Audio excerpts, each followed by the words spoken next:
Чамд энэ өдрийн мэндийг хүргэе. За би чамд өнөөдөр өөрийнхөө анх бясалгал сурч байхдаа хийдэг гэсэн маш амархан жижиг аргыг зааж өгье. Энэ аргыг би одоо ч хийдэг. За тойлон шууд эхлэе. Ард манай хүүхдүүдийн чимээ сонсогдчихвэл битгий таагаарай.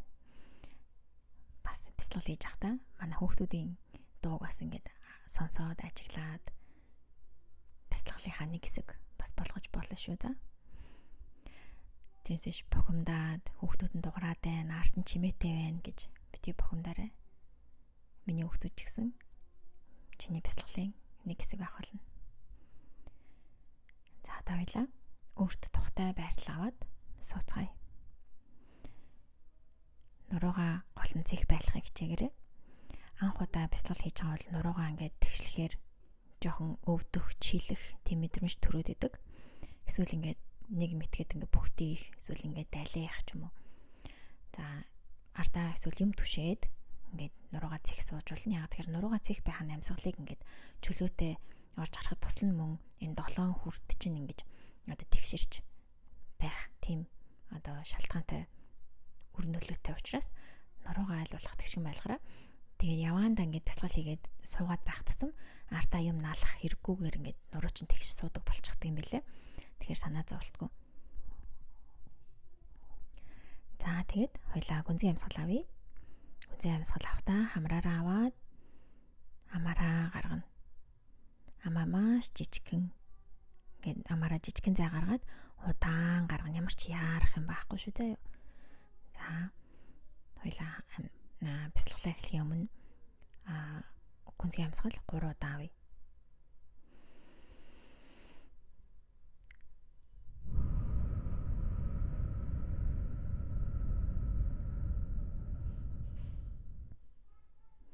Амьсгал авахад зүрхний цохилт хурдсаж байдаг.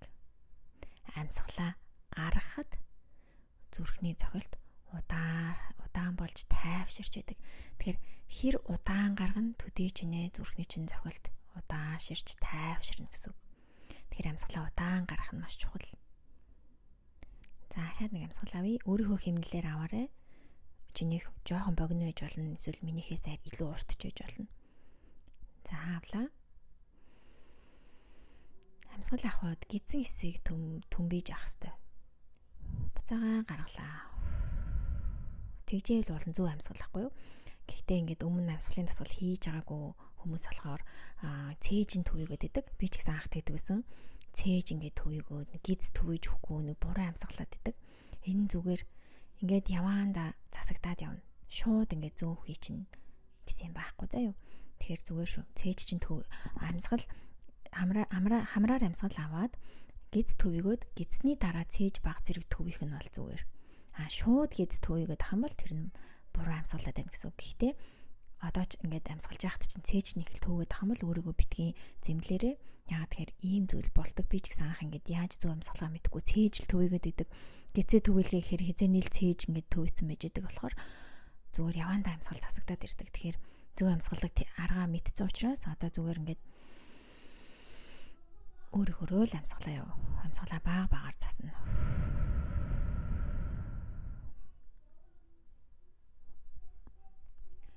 За одоо би аргаа эхнээс нь зааж өгье. Энэ болохоор биеийнхээ толгойн орой хэсгээс хөлнийхөө уул хүртэл өөрийгөө бүгдийг одоо сканердна. Бүх хэсгүүдээ мэдэрч байгаа бүх хэсгийн булчингуудыг сулсаар хөлнийхөө хурууны үзүүр хүртэл ингээд бүх хэсгүүдээ мэдрээд бүх булчингуудаа суллаад ингээд дуусгана гэсэн үг. За би ингээд өөрийнхөө хэмнэлээр чамайг удирдаад явъя. Чи тэгээд дагаад аль болох мэдрээд яг тэр хэсгийн булчингуудаа мэдрээд биенийхээ эсгүүдийг мэдрээд булчингуудаа суллаад яваарай за. За хоёлаа эхлэе. Амьсгалаа авцсан, тухтай суудсан тийм үү? За.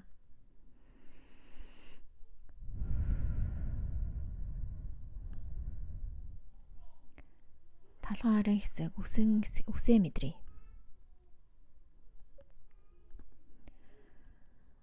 Үс чинь боолттой байна уу? Эсвэл толгой дээр чинь хавчаар обручиг ямар нэг юм байна уу? Үстэй чинь хурж байгаа, толгойд чинь хурж байгаа. Үс чинь эсвэл нүүрний чинь хажуугаар унтсан байна уу? Тэр бүх үсээ мэдрээ. За, доошоо явлаа. Тухай мэдрээ. Тухныхаа булчин суллаа. Доошоо унжуулаад суллаад үгүй. За, хөмсгөө мэдрээ. Хөмсгөнийхөө булчин суллаа. Хөмсгөө бид нар ер нь ихтэй чангалцсан ингээд зангилсан явж идэг. Нэг ингээд судлаад үгүй. За, доошлоо. Хоёр чихээ мэдрээ. Хоёр чихэндээ анхаарлаа төвлөрүүлнэ гэсэн үг тийм ээ. За, доошлоод хамраа мэдрээ. Хамраар орж байгаагаарыг мэдрээ.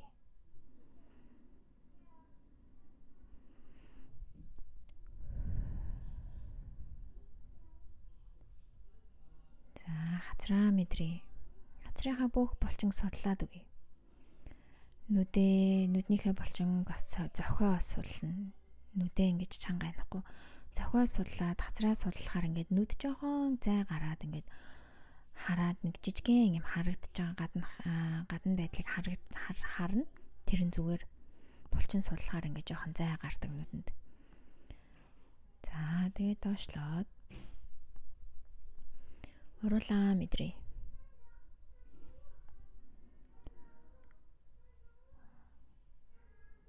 За, доошлоо амаа мэдрээд, эрүүгээ мэдрээд, эрүүнийхээ булчин судлаа. Эрүүнийхээ булчин судлаад амчин жоох ангааж болно. Зүгээр булчин суларч байгаа учраас. За, доошлоод хүзүүгээ мөрөө мэдрээ. Мөрнийхөө булчин судлаа. Бид нар бас мөрөө маш их чангалцсан, өргөцсөн явж байдаг. Мөрөө ингээ сайхан судлаад өг. Хоёр мөрөн доошоо унжаад гар чин сулраад ирнэ. За, доошлоод гараа доош нь ингээ хоёр гараа доош нь мэдрээ. Тохой доошоо алга хуруунууд за гар чинь хаана байрлсан байна? Юунд хүрч байна? Юу мэдэрч гин гар чинь тэрийг мэдрээ.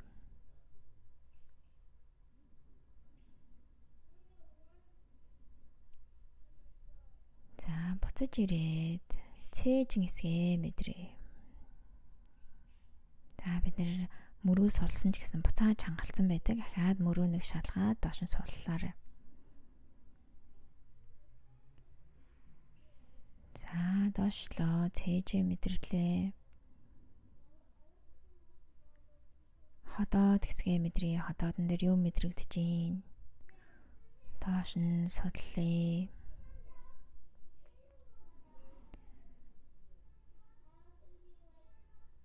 Гидсээ доош нь судлаа мэдрээ. Гидсэн хэсгээ мэдрээ. Хөвлийн хэсгээ мэдрээ.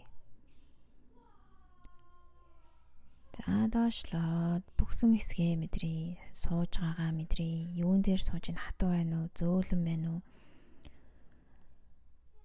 Юу одоо буудан дээр сандал дээр сууж байгаа. Тэр сууж байгаа хэсэгтэйгээ хүрэлцсэн хэсгийг мэдрээ. За, тэгээ булчингаа судлаад үгүй. Нуруугаа бас ингээд жоохон чангалцсан байгаа. За, доошоо хоёр хөлний хэсэг гуяа мэдрээ. Гуяа мэдрээ. Доошоо өвдгөө мэдрээ. Хоёр хөлний байрлалыг мэдрээ. Аль хөлн дээр, аль хөлн доороо байна. Хэрвээ завлаа сууж байгаа бол. За, сандал дээр сууж байгаа бол сандалд хүрж байгаа тэр хэсгийг мэдрээ.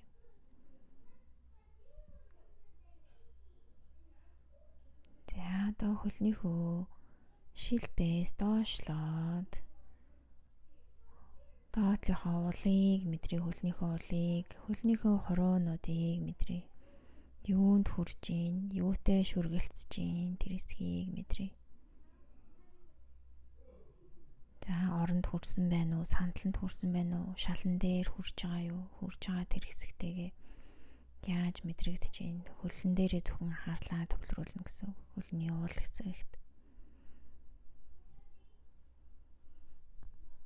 За одоо нэг гүнзгий амьсгал авъя.